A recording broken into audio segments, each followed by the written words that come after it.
శుక్లాంబరధరం విష్ణుం శశివర్ణం చతుర్భుజం ప్రసన్నవదనం ధ్యాయేత్ సర్వవిఘ్నోపశాంతయే అగజానపద్మార్కం గజాననమహార్నిశం అనేకదంతం భక్తానాం ఏకదంతోపాస్మహే. ఓం గం గణపతే నమః. ఓం శ్రీమాత్రే నమః. ఓం శ్రీ గురుభ్యో నమః.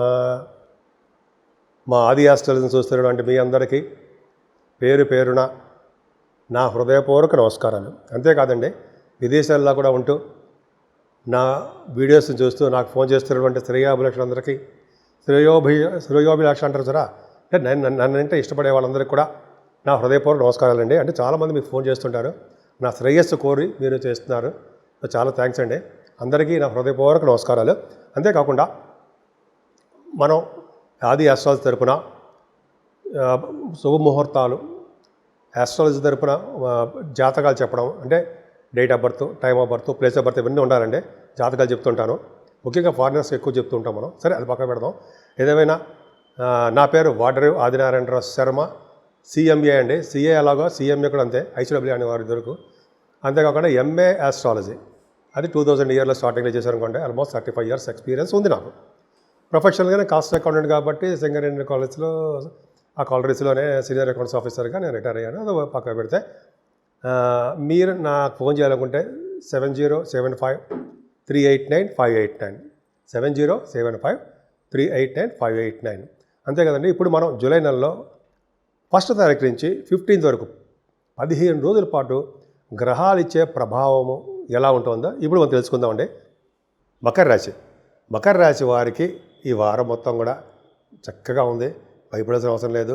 కాకపోతే ద్వితీయ భావంలో రాహు డబ్బులు ఇస్తాడుంటాయి. ద్వితీయ భావంలో రాహు డబ్బులు ఇవ్వడము, ఆభరణ సౌఖ్యం కలగడము, అనేక రకాలుగా మంచి చేయడం జరుగుతుంది. ఎందుకంటే పెద్దవారితో కొంచెం, నేను ఒక చోట నాకు తెలిసిన నాలెడ్జ్ ప్రకారం ఏంటంటే కొద్దిగా పెద్ద వాళ్ళతో కానీ, లేకపోతే కొద్దిగా తెలిసిన వాళ్ళతో కానీ చిన్న చిన్న మనస్పర్ధలు, తగాదాలు, కోపాలు రావడానికి అవకాశం ఉంది. కానీ ధనం మాత్రం తగ్గదు. కుటుంబంలో వృద్ధి కలుగుతూనే ఉంటుంది. అద్భుతం. గురుదృష్టి ఉంది కదండి, భయమేలా. పైగా శనీశ్వరుడు ఇప్పుడు 13వ తారీఖు నుంచి యోగిస్తున్నాడు. విపరీతంగా చెడు ఫలితాలే ఇస్తాడు. ఎందుకంటే చెడు పాపగ్రహం వక్రిస్తే పాప ఫలితాలు ఇచ్చి తీరుతారు. అందుకే శని మాత్రం వక్రిస్తే మాత్రం విపరీతమైన దోషమే. కానీ మీకు దోషం లేదు. ఎందుకు?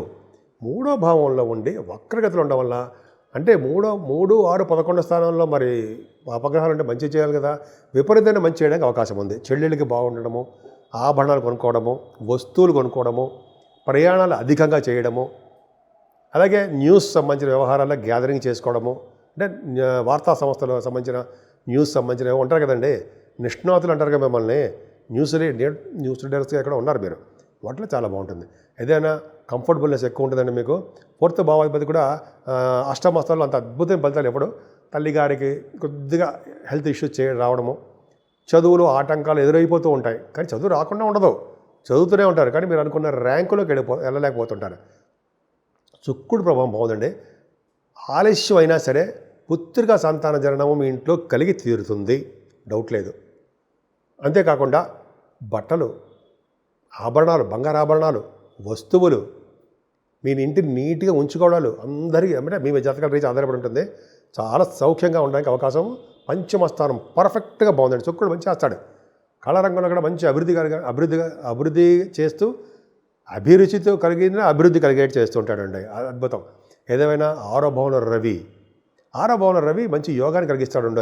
6వ భావంలో గురుడు యోగాన్ని కలిగించడం, కాంపిటీషన్ ఎగ్జామ్స్లో సక్సెస్ అవ్వడము, అలాగే రాజకీయ రంగంలో పదవులు రావడము, అలాగే మీరు ఏ పద్ధతిలో ఉన్నా ఎక్కడున్నా సరే సంతోషంగా ఉండేది చేయడము, ఎనిమీస్ లేకుండా చేయడము, ఒక విధంగా మంచి చేయడానికి అవకాశాలు ఎక్కువ ఉన్నాయండి. ఎందుకు ఇంకో చెప్పాలంటే అష్టమాధిపతి అయ్యి ఆయన 6వ భావంలో ఉన్నాడు. చక్కగా బాగుంటుంది. 7వ బుధుడు, అమ్మ బాబోయ్ ఏం లేదండి, కర్కాటక రాశిలో ఉన్నాడు కాబట్టి 7వ బుధుడు అనేప్పటికీ కూడా వివాహాది వేడుకలు కుదరడానికి అవకాశం ఉంది. భార్యాభర్తలు అనురాగ దాంపత్య జీవితం బాగుంటుంది. వ్యాపార వృద్ధి ఉండి తీరుతుంది. ఏదైనా కుజుడు ఉన్నాడు సరే, అష్టమ స్థానంలో కుజుడు దోషకారకుడే ఉంటాయి. ఎందుకంటే మీకు కుజుడు మంచివాడు కదా, 10th హౌస్లో వచ్చాడు కదా, 10th హౌస్ రాశిప్ వచ్చింది కదా, లాభాధిపతి అయ్యాడు. మీకు మంచివాడు కాదు. ఎందుకంటే మంచివాడు ఎందుకు కాదన్నాడంటే చరలగ్నానికి 11వ ఇంటి వాడు బాధకుడు అవుతాడు. చూడండి, మేషరాశికి 11వ ఇంటి వాడు శని బాధకుడయ్యాడు. మకర రాశి వాడు కూడా 11వ ఇంటి వాడు అవడం వలన కుజుడు బాధకుడయ్యాడు. వలన మీకు కొద్దిగా దోషాలు రావడానికి అవకాశం ఉంది. హెల్త్ ఇష్యూస్ రావడానికే అవకాశాలు ఎక్కువ ఉన్నాయండి. యాక్సిడెంట్ జరగడానికి అవకాశం ఉంది. ఏదైనా భాగ్యస్థానం వ్యాపారం బ్రహ్మాండంగా సాగిపోతుందా అనుకుందాం అనుకోండి, ఫర్ సపోజ్ రాదు, వ్యాపార అభివృద్ధి ఉండదు. ముఖ్యంగా కోల్ సంబంధించిన వ్యాపారాలు అసలు తక్కువ ఉంటాయి. ఆటోమొబైల్ ఇండస్ట్రీస్, సరికారకత్వాలు, సిమెంట్ పరిశ్రమ కానీ ఇట్లా కొన్ని వ్యాపారాలు కొద్దిగా లాసులు రావడానికి, వ్యాపారంలో లాభాలు తక్కువ ఉండడానికి జరుగుతుంది. కానీ ఉద్యోగ ప్రయత్నాలు మాత్రం మానకండి. ఉద్యోగంలో స్థిరమైన సంపాదన చేసుకుంటారు. ఆల్రెడీ ఉద్యోగం చేస్తున్న వాళ్ళకి మంచి సంపాదన, అలాగే ప్రమోషన్స్ రావడానికి ఎక్కువ అవకాశాలు చాలా బాగున్నాయండి. బ్యాంకింగ్ రంగంలో ఉన్న వాళ్ళకి, విద్యా సంస్థలో ఉన్న వాళ్ళకి, ఆడిటర్స్కి, అడ్వకేట్స్కి, చక్కటి అంటే ఇంకా డాక్టర్స్కి మంచి అవకాశాలు బ్రహ్మాండంగా లేకపోలేదు. ఏదైనా సన్మానాలు జరగడము, విదేశాలు వెళ్ళడము, అక్కడ మీకు బాగా సన్మానాలు జరగడము, అక్కడంతా బాగుంటుందండి. దైవ దర్శనాల కోసము మీరు ధనం విపరీతంగా ఖర్చు పెట్టడానికి అవకాశం ఉంది. సరేనండి, రావుకేతుల మధ్యలో ప్లానెట్స్ అని ఉండిపోయాయి కాబట్టి అమ్మవారికి పూజ చేయించుకోండి. కనకదుర్గ అమ్మవారికి అభిషేకాలు, పూజలు, అలాగే కొంతమందికి ఏమో ఇది చేస్తారు కదండి, ఏమంటారు, రావుకాల పూజ అవన్నీ అంటారు కదా, అమ్మవారు చేయించుకోవడం వలన, చండీ హోమాలు చేయించుకోవడం వలన మంచి ఫలితాలు వచ్చి తీరుతాయి. ముఖ్యంగా సంతోషి అమ్మవారి యొక్క ఫలితాలు ఇంత అంత కాదండి. సంతోషి అమ్మవారిని పూజించడం వల్ల నిత్యము సంతోషంగా ఉండడానికి అవకాశాలు ఎక్కువ మీకు ఉన్నాయి.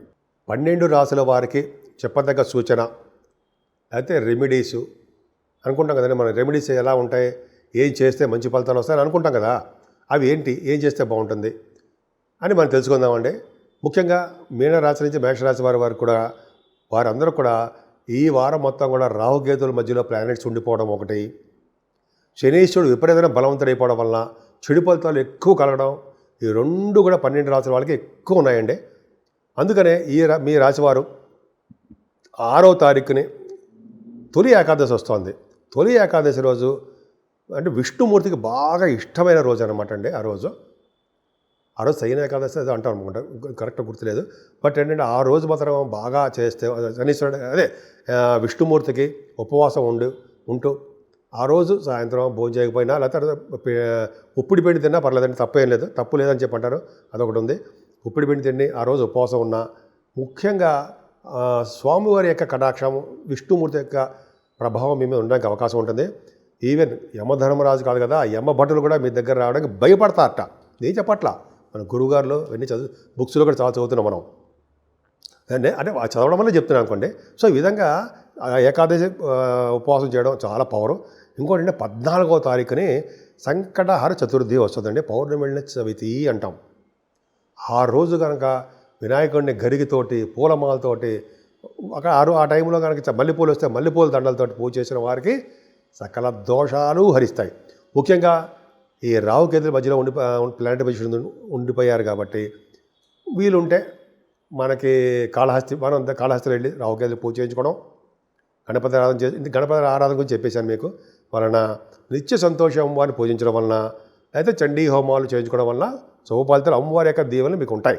రాహు వల్ల వచ్చే దోషాలు పరిహారం అయిపోతాయి. ఇంకా శనీశ్వరుడు వల్ల దోషాలు కూడా ఉన్నాయండి. శనీశ్వరుడు బలవంతుడైపోతున్నాడు. 13వ తారీఖు నుంచి నవంబర్ వరకు కూడా ఉంటాడండి. ఆయన మిక్కిలి బలవంతుడైపోతాడు. చెడు ఫలితాలు ఎక్కువ ఇస్తాడు, కొంతమందికి మాత్రం శుభ ఫలితాలు ఇస్తాడు. అది ఎవరయ్యా అంటే వృషభ రాశి వారికి అండ్ తులారాశి వారికి కొన్ని రాశులు ఉన్నాయండి. వాళ్ళకి తప్ప ఇంకెవరికి ఇస్తాడా, వాళ్ళకే బ్రహ్మాండంగా ఉన్నాడు, బ్రహ్మాండంగా యోగిస్తాడు, వాళ్ళకి యోగించాలి. సరే, వాళ్ళందరికీ శనీశ్వరుడు దోషకారకుడు కాబట్టి సంకటాలన్నీ మనకి, ఎందుకంటే 10th హౌస్లో మిథున రాశి వాడు కొన్నాడు, కంటకశని అంటాం. సరే, ఇవన్నీ దోష పరిహారం అవ్వడానికి శనీశ్వరుడికి తైలాభిషేకాలు ఖచ్చితంగా చేయించుకోవాల్సిందేనండి. అంతేకాకుండా మీరు వీలుంటే తిరునల్లారుని మందపల్లిలో శనీశ్వరుడు పూజ చేయించుకోవడం కానీ, అయితే 19,000 జపం మందపల్లిలో చేయించుకోవడం వల్ల కానీ మంచి ఫలితాలు వస్తాయండి అక్కడ. అలాగే మన ఊళ్ళోనే అక్కడ చేయించుకుందాము. కొన్ని శ్రవణాలు మాత్రం ఖచ్చితంగా ఆ రోజు బ్లాక్ డ్రెస్ వేసుకుంటే మంచిది అంటారు. మంచిది అంటే బ్లాక్ డ్రెస్ శనివారం పడడం ఎవరైనా వేసుకోవచ్చండి, చెడు ఫలితాలు ఏముండవు. శనీశ్వరుడు పూజించడం కోసం చాలా మంచిది, శనీశ్వరుడు సంతోషిస్తాడు. ఈ విధంగా దోషాలు మొత్తం చాలా పరిహారం అవుతాయండి.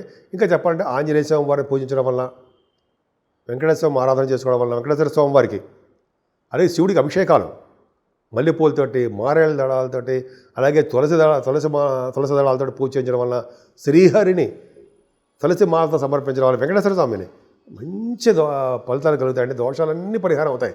మీకు ముఖ్యంగా రాహు వలన, కేతు వలన, శనీశ్వరుడు వల్ల దోషాలు పరిహారం అవడమే కాకుండా 12 రాజుల వారు కూడా సుఖ సంతోషాలతో నిత్యం ఆనందంగా ఉండేట్టుగా, సుఖ సంతోషాలతో ఆనందంగా ఉండేట్టుగా చాలా అద్భుతమైన ఫలితాలు ఉండడానికి అవకాశాలు ఎక్కువ ఉన్నాయండి. నేను చెప్పిన వాటిలో ఏ ఒక్కటి మీరు మంచి చేసుకున్నా శుభ ఫలితాలు ఉండడానికి, చక్కగా మంచి ఆరోగ్యవంతులు ఉండడానికి అవకాశాలు ఎక్కువ ఉన్నాయి.